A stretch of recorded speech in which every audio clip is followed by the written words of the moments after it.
pernyataan sikap pemuda-pemudi kamp pengungsi itu lakukan.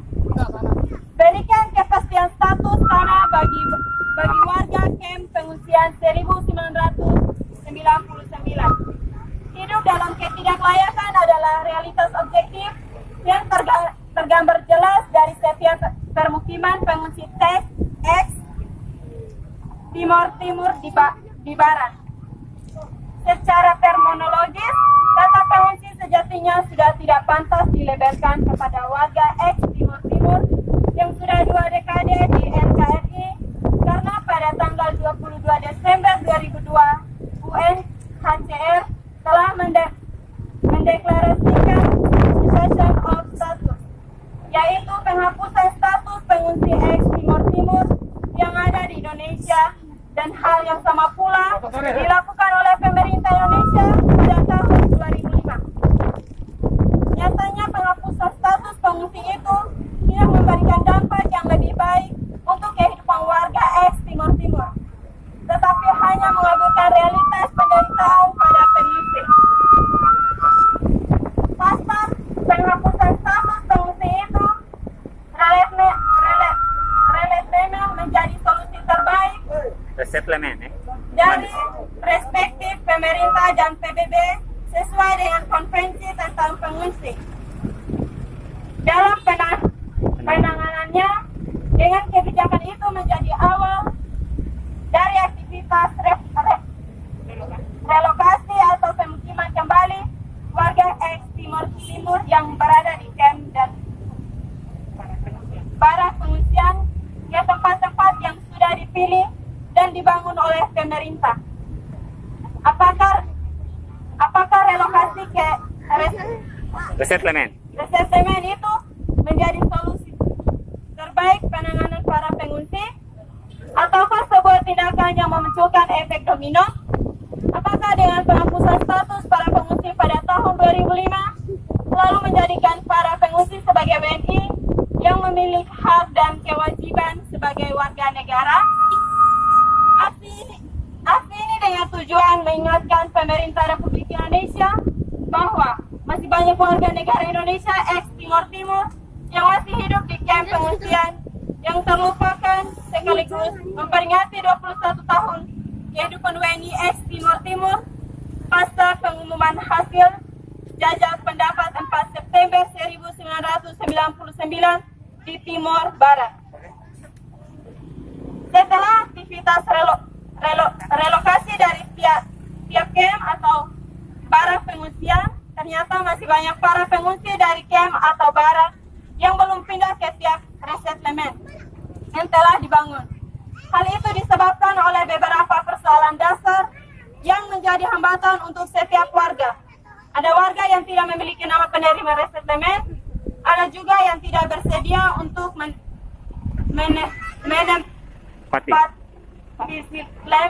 meskipun memiliki nama untuk menempatinya. Bagi warga yang tidak mendapatkan resettlement harus berbesar hati dan menjalankan kehidupan di camp atau barak pengungsian. Tidak adanya tindak lanjut jelas dan konsisten oleh pemerintah untuk menanggapi persoalan para warga pengungsi yang masih hidup di camp atau barak, dan bahkan mereka dilupakan dalam kesunyian panjang, sehingga terus memperpanjang penderitaan warga X Timur yang berada di camp atau barak pengungsian. 7 tahun setelah program regulasi resettlement, angin segar berhembus dari Kementerian PUPR yang berupa permukiman melalui program masyarakat berpenghasilan rendah dengan total dana 1 triliun rupiah pun tidak sedikit menyentuh dan berdampak untuk masyarakat camp seperti Camp Nolbaki, Camp Kopukan, dan Camp Nagonas. Adhotona. Jadi kita lanjut ini kita lihat dalam kurung kita lihat para warga camp yang sebenarnya memenuhi syarat untuk penerimaan dana itu harus kembali kehilangan asal antara dana pemukiman untuk masyarakat yang berpenghasilan rendah tidak menjadi bagian mereka. Para warga menduga pemerintah terkesan kurang adil dalam memperlakukan para warga penghuni camp atau barak sehingga mereka tidak mendapatkan bantuan itu. Dan apabila dugaan itu terbukti benar adanya, maka pemerintah yang sejati menjadi alat negara dengan tugas yang melekat padanya untuk menjamin kehidupan warganya kehilangan substansi dari eksistensinya. Maka itu akan memperkeruh dan memperlebar jurang kemiskinan dan kemelaratan pada warga penghuni camp dengan warga negara lainnya. Adapun warga penghuni camp atau barak yang tetap menetap meskipun memiliki kesempatan untuk pindah ke hunian baru.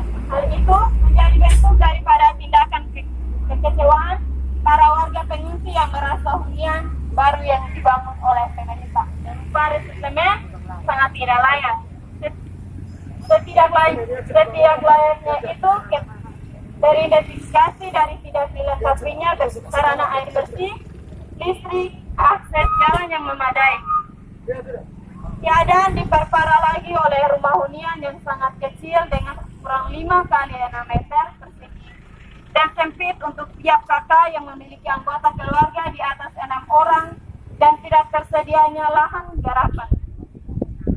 Mayoritas dari para penghuni camp adalah petani yang keseharian untuk menyampaikan aspirasi agar Lanjut. pengguna jalan tidak terganggu. Kami mohon silakan menyampaikan aspirasi Anda.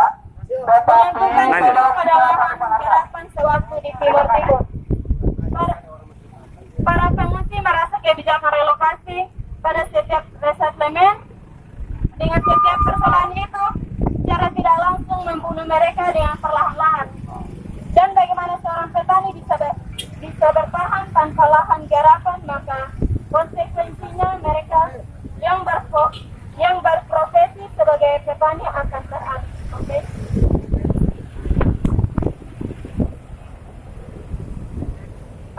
Persoalan itu menjadi lebih runyam ketika tempat yang menjadi hunian baru itu dibangun pemerintah di atas tanah milik masyarakat lokasi tanpa kejelasan dan ganti rugi.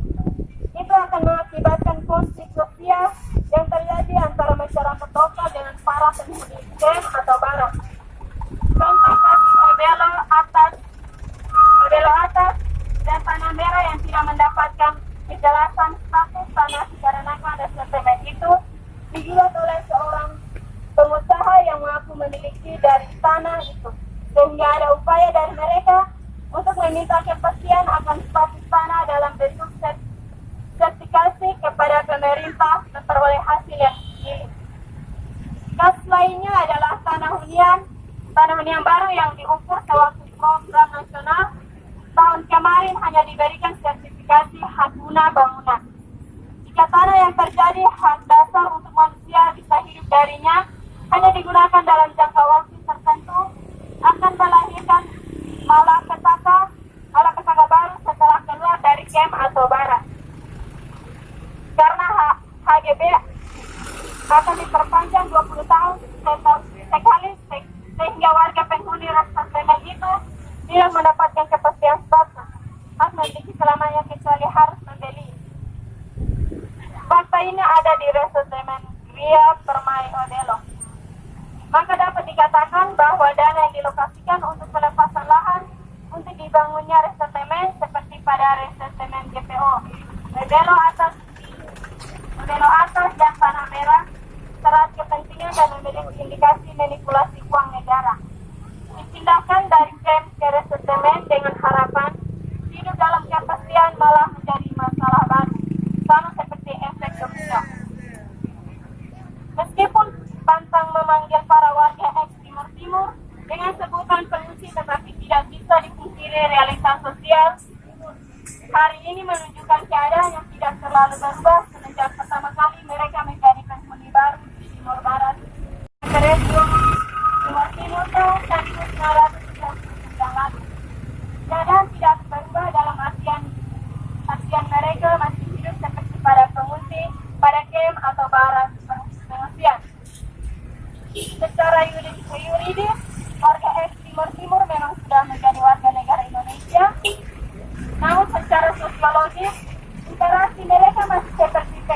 selalu saja mengharapkan uluran tangan dari orang lain. Kemelaratan dan kemiskinan berakar dari ketidakpastian tanah dikarenakan tanah yang menjadi kebutuhan fundamental untuk menunjang kehidupan hari esok menjadi sesuatu yang abstrak dan tanpa kejelasan.